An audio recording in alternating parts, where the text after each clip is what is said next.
പുതിയൊരു എപ്പിസോഡിലേക്ക് സ്വാഗതം. കേരളത്തിലെ താരങ്ങളുടെ സംഘടനയായ അമ്മയിൽ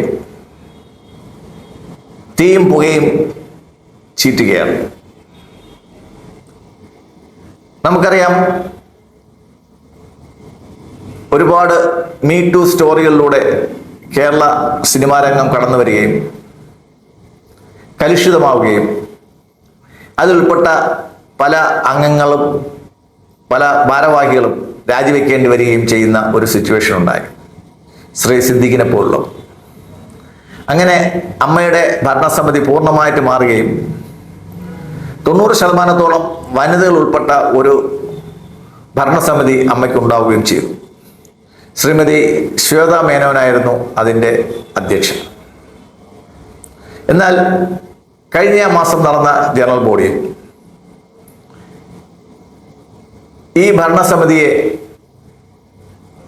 നോക്കുകുത്തിയാക്കിക്കൊണ്ട് ചില ആൺകോയ്മ അവകാശപ്പെടുന്ന ചില ഗ്രൂപ്പുകൾ പ്രവർത്തിക്കുകയും ഈ ശ്വേതാ മേനോൻ അധ്യക്ഷയായ കമ്മിറ്റിക്ക് എതിരെ ഒരു പ്രമേയം, ഒരു റെസൊല്യൂഷൻ കൊണ്ടുവരികയും ആ കമ്മിറ്റിയെ അവരുടെ സ്ഥാനങ്ങളിൽ നിന്ന് മാറ്റുകയും ചെയ്യുകയുണ്ടായി.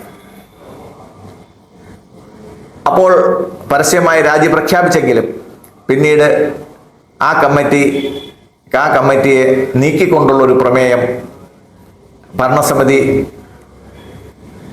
കൈക്കൊണ്ടിട്ടില്ലാത്തതുകൊണ്ടും ജനറൽ ബോഡി കൈക്കൊണ്ടിട്ടില്ലാത്തതുകൊണ്ടും ഇനി അഥവാ അങ്ങനെ നീക്കിയാൽ തന്നെ അതിന് പകരമായിട്ടൊരു അഡ്ഹോക് കമ്മിറ്റി കൊണ്ടുവരുന്ന അതിനുള്ള ഒരു നിയമം, ഒരു വ്യവസ്ഥ ആ നിയമത്തിലോ അതിൻ്റെ ബൈലായിലോ ഇല്ല എന്നുള്ള കാര്യം മനസ്സിലാക്കിയ ശേഷം ശ്രീമതി ശ്വേതാ മേനോനും കൂട്ടരും തിരിച്ചടിച്ചിരിക്കുകയാണ്. അന്ന് ശ്രീ കെ ബി ഗണേഷ് കുമാറും നമ്മുടെ പാലക്കാട് MLA-യുമായ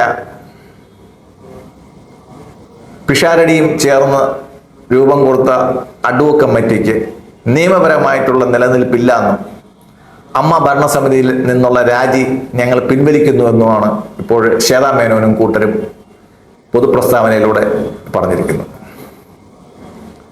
ഇത്തരം കാര്യങ്ങൾ സഭകളിലും മീറ്റിങ്ങുകളിലും ഒക്കെ നടക്കുമെങ്കിലും ഇതൊരു കോടതിയിലോട്ട് പോകുമ്പോഴത്തേക്ക്, നിയമ സംവിധാനത്തിലോട്ട് പോകുമ്പോഴത്തേക്ക് കൃത്യമായി ആ ബൈല എന്ന് പറയുമ്പോഴത്തേക്ക് ഉപനിയമമാണ്, അതിൻ്റെ പൊതുവായിട്ടുള്ള മെയിൻ നിയമം ഉണ്ടാവും. സൊസൈറ്റീസ് ആക്ട് അനുസരിച്ചിട്ടാണ് രജിസ്റ്റർ ചെയ്തിട്ടുണ്ടെങ്കിൽ 1955 സൊസൈറ്റീസ് ആക്ട് ആയിരിക്കും, അല്ലെങ്കിൽ കേരളത്തിലെ ഒട്ടാകെ ഉള്ള സൊസൈറ്റീസ് ആക്ട് 1820 സൊസൈറ്റീസ് ആക്ട് ആയിരിക്കും. എന്തായാലും ആ ആക്ടിനനുസരിച്ചിട്ടുള്ള നിയമങ്ങൾ മാത്രമേ ബൈലയിൽ ഉണ്ടാകാവൂ. ആ നിയമങ്ങൾക്കനുസരിച്ച് മാത്രമേ ഭരണസമിതിയിൽ തീരുമാനങ്ങൾ എടുക്കാൻ സാധിക്കൂ. ജനറൽ ബോഡി ആണെങ്കിലും ഈ നിയമത്തിനും ഉപനിയമത്തിനും ഒക്കെ ബദലായിട്ട് പ്രവർത്തിക്കാൻ, അല്ലെങ്കിൽ അതിന് വിരുദ്ധമായിട്ട് പ്രവർത്തിക്കാൻ ആർക്കും സാധിക്കുകയില്ല എന്ന ഒരു ഉപദേശം ലഭിച്ചതുകൊണ്ടാവാം ശ്രീമതി ശ്വേതാ മേനോൻ ഒരു തിരിച്ചുവരവിന് ഒരുങ്ങുന്നത്.